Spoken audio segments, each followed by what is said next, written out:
Alors bonjour à tous, aujourd'hui on va voir la SASU, est-ce que c'est intéressant ou non pour les entrepreneurs, les personnes qui travaillent solo, puisque la SASU en fait c'est à un associé, donc vous pouvez pas être deux, trois. Une SAS on peut être deux, trois, quatre, mais la SASU on est tout seul. Et est-ce que c'est une forme juridique aujourd'hui qui est intéressante en France? Est-ce que c'est une bonne alternative à la micro-entreprise? On va écouter ce témoignage de cet entrepreneur qui parle de fiscalité et qui parle notamment du désavantage de la SASU aujourd'hui. La SASU, c'est la pire forme juridique qui existe et je vais t'expliquer pourquoi. Bon, déjà, au niveau de la rémunération, tu es considéré comme un assimilé salarié. Ça veut dire que tu auras environ 80% de cotisation sociale. Si tu veux te verser 2000 euros dans ta poche, ça coûtera au total à l'entreprise 3600 euros. Ensuite, dans un deuxième temps, tu te dis, bon, ok, je veux pas de salaire, je veux que des dividendes. Mais dans ce cas-là, Alors en SASU, en fait, tu as deux modes de rémunération. Tu peux te verser des dividendes, donc tu seras imposé à la flat tax comme tout le monde, 30% d'imposition, 17,2% de prélèvements sociaux, 12,8% d'acompte d'impôt sur le revenu, d'accord? Ça, c'est le premier mode d'imposition. Second mode d'imposition, c'est quoi? C'est tu te mets salarié dans ta SASU en tant que président, tu vois. Et en tant que salarié, bah, bien évidemment, tu vas payer plus de cotisations sociales qu'un entrepreneur classique. Tu seras au régime général. Et ce qui va se passer, c'est que, par exemple, si tu te verses 1000 euros de salaire, eh bien, ton entreprise paiera un peu plus de 2000 euros en tout. Ça coûtera à ton entreprise plus de 2000 euros, tu vois. Donc c'est le double. Pour te verser 1000, il faut entre 2000 et 2002 d'argent sur ton compte, tu vois. Donc au niveau des cotisations sociales, c'est beaucoup plus lourd en SASU si tu veux te verser une rémunération en tant que président de SAS, parce que tu es au régime général des salariés classiques, et c'est ton entreprise, ta SAS, qui va supporter le coût des cotisations sociales, etc. Donc après, c'est un arbitrage. Franchement, aujourd'hui, la plupart des gens qui sont en SASU, ils se versent majoritairement des dividendes parce que la fiscalité, elle est moins lourde. Tu as 12,8% d'impôts, 17,2% de cotisations sociales. Je dis pas que c'est parfait, je dis pas que c'est le paradis, mais ça reste mieux que être soumis au régime général et payer plus de 50% de cotisations sociales salariales et patronales. Ok? tu auras zéro protection sociale. Et en plus, si tu as zéro revenu salarié, tu devras payer une taxe qui est la taxe Puma. Donc, au final, c'est pas si avantageux. Mais bon, vous vous en doutez bien, il n'y a pas que des inconvénients. Au niveau des avantages, déjà, il y aura la flexibilité des statuts. Concrètement, ils seront relativement modulables et vous pourrez insérer pas mal de clauses à votre avantage. Ensuite, c'est la forme juridique parfaite si vous voulez vous verser des dividendes, parce que ces derniers seront soumis au PFU. Par rapport au statut de la SAS, c'est très avantageux parce qu'on peut faire ce qu'on veut au niveau des statuts, on peut les personnaliser en fonction de notre situation. Donc ça, c'est le top, oui. Mais en général, hein, la plupart des entrepreneurs qui créent une SASU, ils confient ça à un prestataire ou un avocat, je ne sais quoi. Et souvent, c'est des statuts typiques, standards. Il y a très peu de différence entre différentes SASU au niveau des statuts. Ça, c'est la réalité. Alors, il y a des personnes qui ont des besoins spécifiques au niveau des statuts. Et là, on peut faire ce qu'on veut. Ça, c'est bien. Mais la majorité des gens, c'est des statuts standards, typiques. Il n'y a pas vraiment de différence. Vous voyez? Après, deuxième avantage dont il parle, c'est les dividendes. J'en ai parlé un peu avant. Oui, les dividendes, c'est intéressant, mais on reste quand même soumis à 30% d'imposition. Maintenant, c'est la France. Il faut participer, entre guillemets, au système de protection sociale. On est dans un pays où il y a des infrastructures, il faut financer tout ça. Aujourd'hui, 12,8% d'impôts sur les dividendes, c'est pas très élevé. Le problème vient des prélèvements sociaux qui sont à 17,2% et qui font gonfler la note. Vous voyez? C'est ça qui fait exploser la note au niveau des impôts sur les dividendes. Mais pour la partie impôt, impôt sur le revenu, euh, c'est très raisonnable. 12,8% comme taux, c'est très raisonnable. Donc 30%, ce qui est cool. Bon, et dernier avantage, si votre SASU marche bien, vous pourrez la compléter par une holding sous la forme d'une EURL pour faire remonter vos dividendes et ensuite vous verser un salaire si nécessaire. Et là, le dernier avantage dont il parle, c'est le plus important, c'est créer une holding et faire un régime mère-fille, en fait. C'est ce que moi, je conseillais à pas mal de mes clients quand j'étais en cabinet comptable.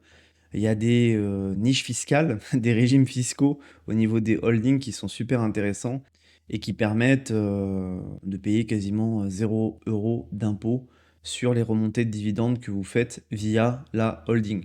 C'est pas l'objet de la vidéo, je rentrerai pas en détail là-dedans. C'est un schéma que vous pouvez retrouver un peu partout sur Internet, dans les livres.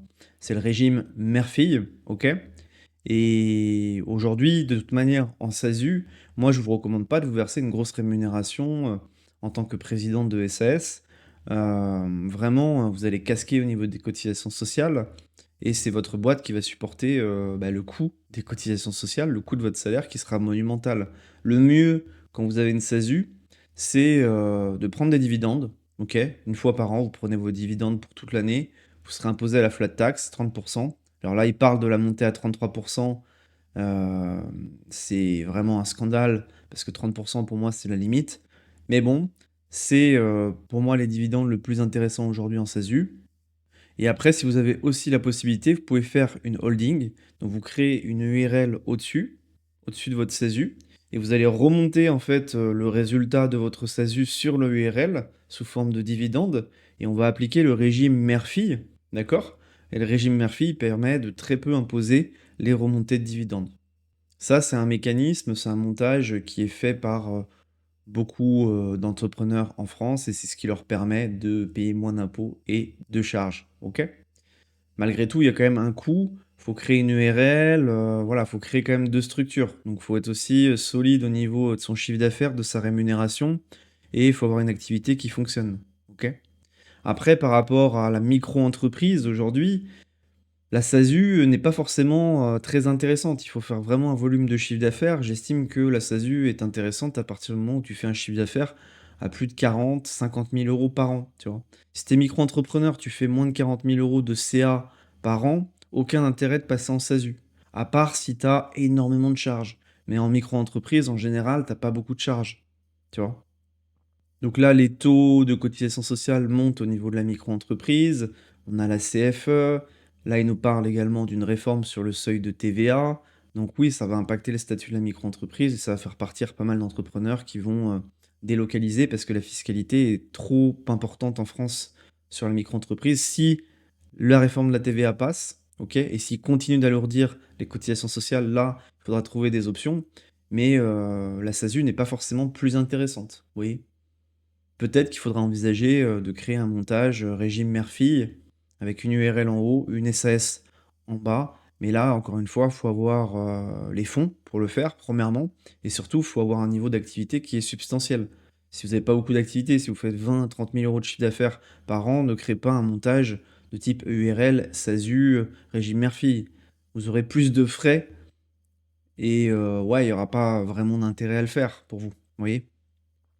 Donc voilà ce que je voulais vous dire par rapport à cette vidéo. Si vous voulez créer votre boîte, créer votre micro-entreprise, SASU, URL, peu importe le statut, n'hésitez pas à passer par mon lien en description, en premier commentaire. Mon partenaire, c'est LegalPlace, c'est les numéros 1 de la création en ligne.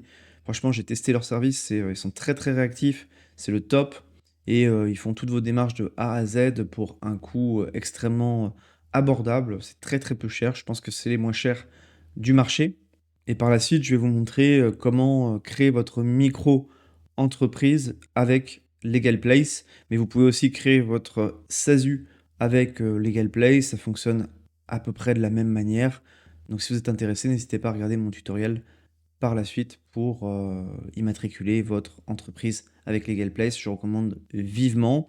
Et en plus, vous bénéficiez de moins 15% avec mon code Arnaud15. Donc c'est quand même intéressant. Alors pour créer sa micro-entreprise, rien de plus simple. Moi ce que je vous recommande c'est d'aller sur LegalPlace qui est mon partenaire. Vous avez la possibilité de le faire tout seul de votre côté sur le site du guichet unique de l'INPI.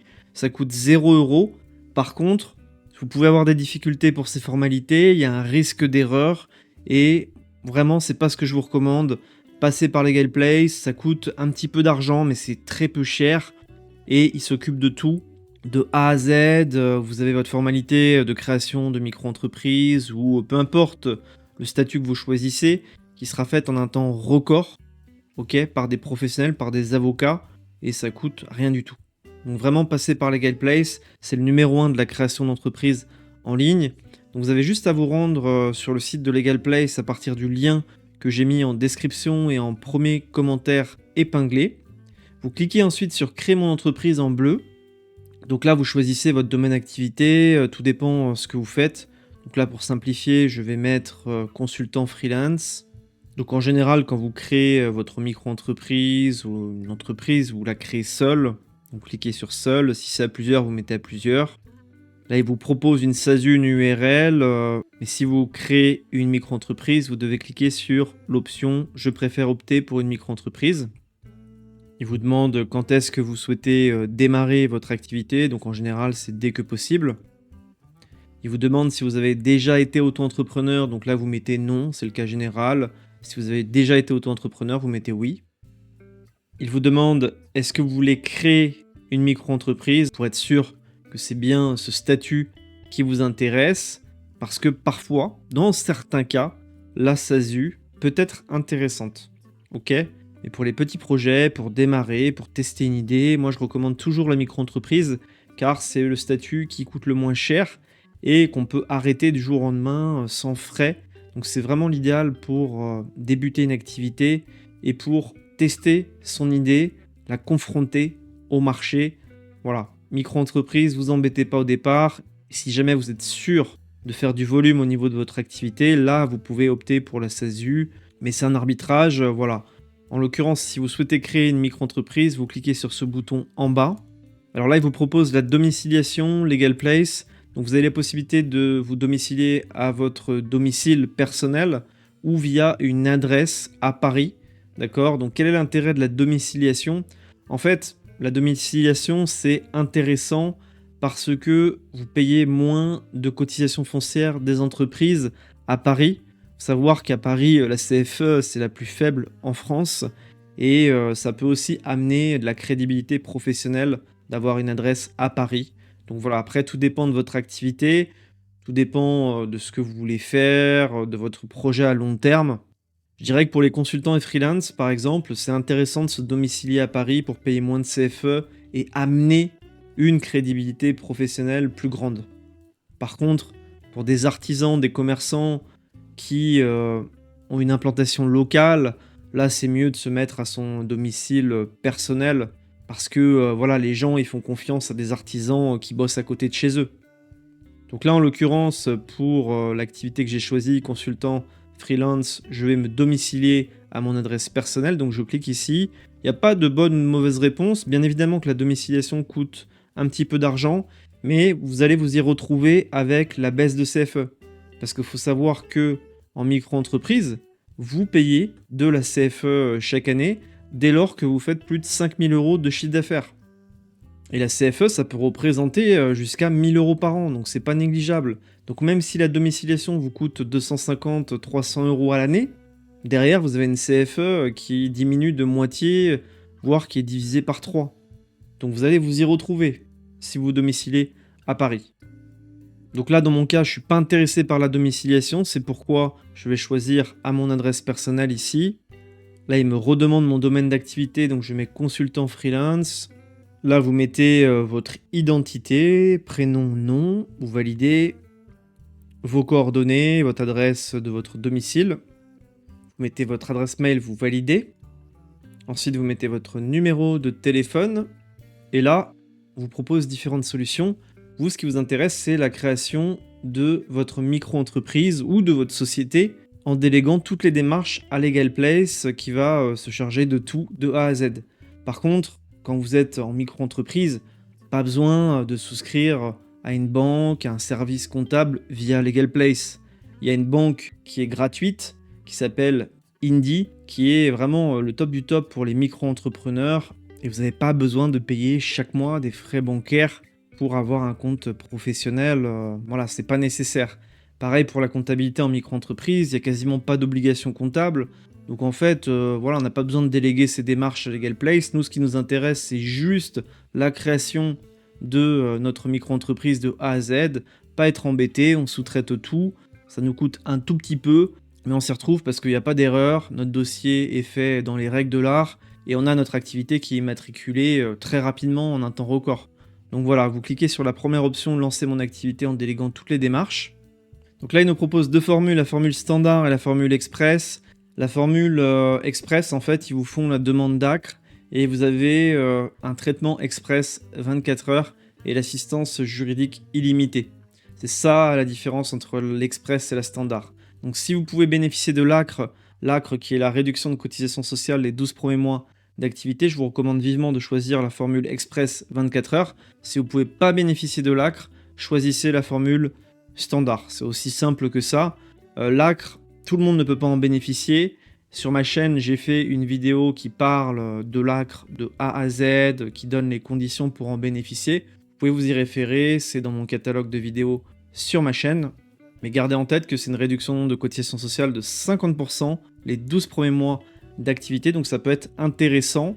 Au lieu de payer par exemple 25% de cotisation sociale pour un prestataire de service, vous paierez juste 12,5% de cotisation sociale. Donc ça peut être intéressant pour faire de la trésorerie, pour lancer son activité. Donc si vous pouvez en bénéficier, vraiment c'est intéressant de sous-traiter cette démarche à Legal Place.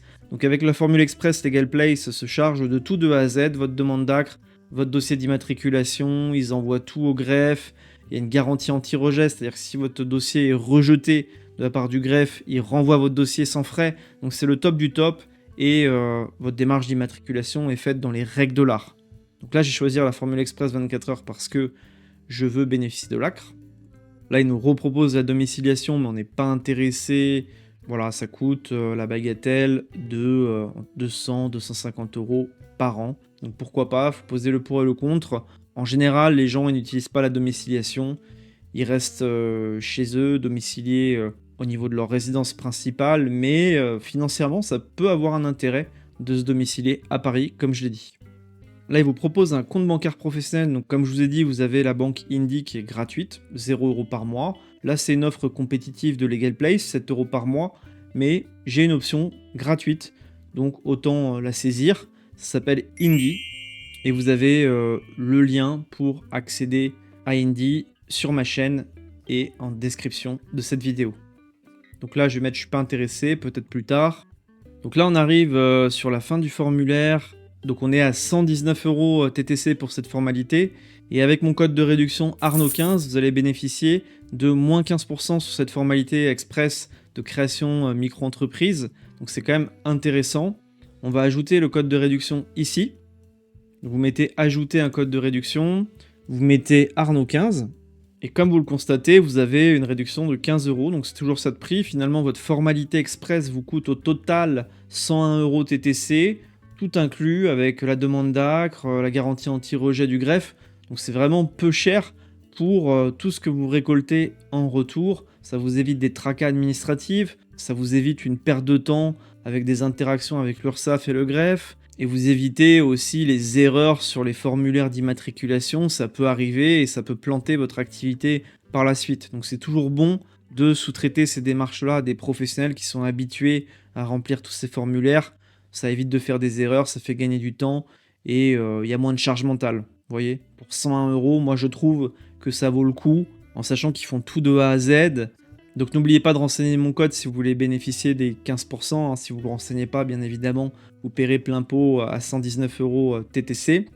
Après avoir réglé ce montant, vous allez accéder à un formulaire qui prend 3-4 minutes à remplir. Il faut renseigner votre identité, renseigner les détails de votre activité, l'option que vous choisissez, notamment au niveau du paiement des cotisations sociales. Il faut savoir qu'au niveau du paiement des cotisations sociales, vous pouvez les payer soit tous les 3 mois, soit tous les mois au niveau des cotisations URSSAF, d'accord ? Moi, je recommande de déclarer ces cotisations sociales et de les payer tous les trimestres. Ça évite de faire 12 déclarations dans l'année. Ça permet juste d'en faire une par trimestre, donc 4 dans l'année. Donc c'est toujours intéressant. Et il y a une information aussi qui est importante à connaître, c'est le code NAF ou code APE qui permet de savoir quelle activité vous exercez. Ça, c'est à titre statistique pour le greffe. Et pour trouver votre code APE, code NAF, vous avez juste à aller sur le site de l'URSSAF, mon-entreprise.ursaf.fr et taper tout simplement l'activité que vous exercez. Donc par exemple, un développeur, il tape développeur et on lui propose programmation informatique et le code NAF c'est 6201Z. Donc voilà comment on trouve un code NAF, un code APE, c'est très simple. Vous allez sur ce site, vous le retenez bien. Vous tapez votre métier, ce que vous faites, et il va vous proposer différents codes APE, codes NAF. Vous choisissez celui qui est le plus en rapport avec votre activité. Si par exemple vous êtes fleuriste, n'allez pas trop vite pour taper et arrêtez-vous quand il vous propose certaines choses. Là, il vous met commerce de détail de fleurs, plantes, graines, donc vous choisissez ce code NAF 4776Z. C'est le plus cohérent. Si vous voulez devenir graphiste, vous tapez graph, et donc là, il vous propose les différents codes APE, code NAF. Donc là, on a activité spécialisée de design, ça peut être ça, 7410. Activité photographique, vous voyez, vous choisissez, il vous propose différents codes NAF sur le site de l'URSSAF. Choisissez celui qui correspond le plus à votre activité. Mais voilà un moyen très simple de trouver votre code APE, code NAF sur le site de l'URSSAF, mon-entreprise.ursaf.fr. Donc c'est vraiment les deux seules choses à savoir pour remplir votre questionnaire après avoir payé Legal Place. Après, vous inquiétez pas, s'il y a un souci, si vous avez des questions, vous avez le service client de Legal Place qui vous aide et qui vous oriente dans ce formulaire. Il prend 3-4 minutes à remplir. Les 2 points importants, c'est le code NAF, code APE, dont je vous ai parlé à l'instant. Vous pouvez le trouver sur ce site-là, à partir des mots-clés qui définissent votre activité. Et puis sur les cotisations URSSAF, vous embêtez pas. Vous laissez l'option de la déclaration et du paiement des cotisations sociales trimestrielles et non mensuelles. Voilà ce qu'il faut savoir au niveau de ce formulaire. Et après, ça part chez Legal Place. Ils font la démarche d'immatriculation, ils envoient toutes les infos au greffe et ils immatriculent votre entreprise, votre micro-entreprise en un temps record. C'est réalisé par des avocats, des juristes professionnels. Le fondateur de Legal Place a fait Harvard, donc c'est une pointure dans son domaine. Voilà, c'est le numéro 1 de la création d'entreprises en ligne, donc vous pouvez leur faire confiance les yeux fermés. N'oubliez pas de renseigner mon code Arnaud15 pour bénéficier des 15%, ce serait dommage de passer à côté. Puis si vous avez des questions par rapport à votre formalité de création d'entreprise ou par rapport à la micro-entreprise ou toute autre question, n'hésitez pas à me les mettre en commentaire. Et puis si vous avez aimé cette vidéo, que vous l'avez trouvée utile, n'oubliez pas de liker, abonnez-vous. En tout cas, je vous remercie pour votre écoute et je vous dis à bientôt.